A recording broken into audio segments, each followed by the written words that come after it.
Assalamu alaikum. Let me tell you a true story about a young man named Malik.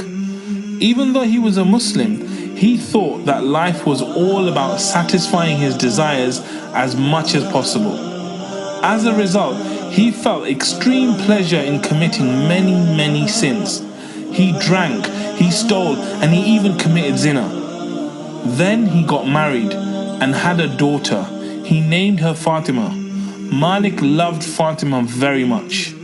As an innocent child, she would sit in his lap, and as Malik was about to sip some wine, she would hit his hand and the glass would go flying away.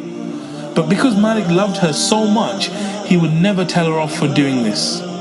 Then one day the unthinkable happened. Little Fatima died. Malik was completely shocked and devastated. He went into depression. He drank more than ever before. He drank and drank and drank to the point that he would be passed out day and night. One day, in a drunken state, Malik went to sleep. He had a terrifying dream. The day of judgment had begun.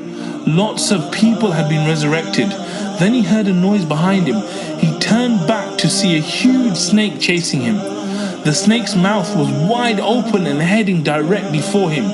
He was terrified and tried to run away, but no matter where he went, the snake kept chasing him. Malik found an old man dressed in elegant clothes, smelling of perfume. He begged the man to save him from the snake.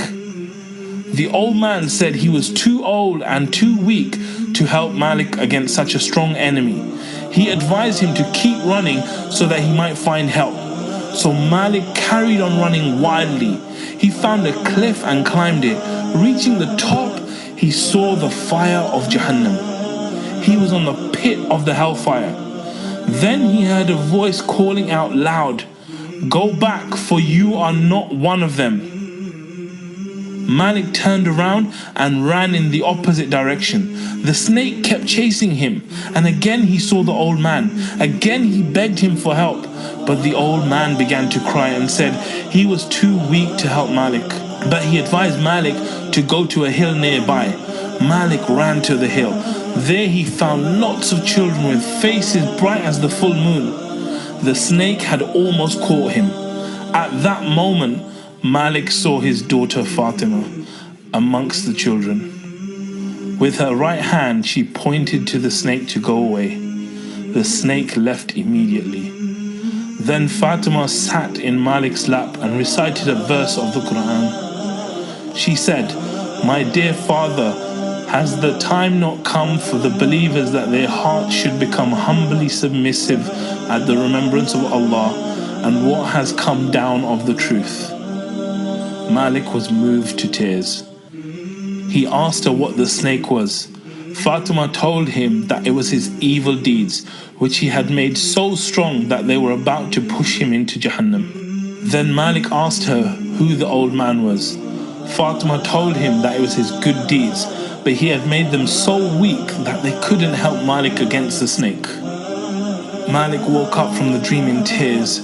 He immediately made wudu and ran to the masjid.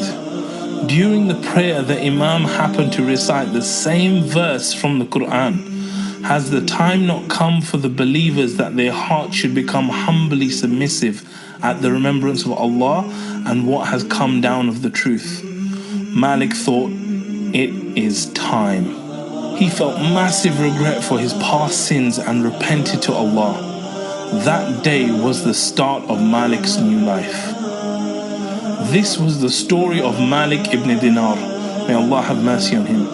He became an Imam of Hadith and is now known as one of the most righteous successors of the Sahaba. In the middle of the night, he would go to the center of town and shout out, "Oh people, wake up to the remembrance of your Lord. Wake up to success."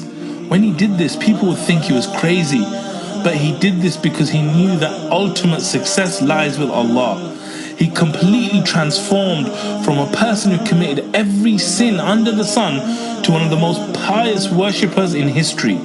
He went from being a person who was literally on the brink of hellfire to someone who will enter Jannah inshallah. So the question is, What exactly is it about us that leads us to our destiny? What was leading Malik on the path to Jahannam? Allah Himself gives us the answer in the Quran. It says, "And you have not been hiding yourselves in the world, lest your ears and your eyes and your skins should testify against you. But you thought that Allah knew not much of what you were doing. And that thought of yours, which you thought about your Lord, has brought you to destruction, and you have become this day of those utterly lost." It all starts with our thoughts, our mindset. When Malik had destructive thoughts, this caused him to have destructive feelings, so he took destructive actions and was going towards an eternal destiny of destruction. But when Malik's mindset shifted to successful thoughts, his feelings and actions and destiny also became successful. Now think about your mindset. Is it empowering you and leading you to success? If not, chances are you're stuck in a certain mindset with disempowering patterns. If you want success in your life and your destiny, inshallah, then you need to have a breakthrough in your mindset.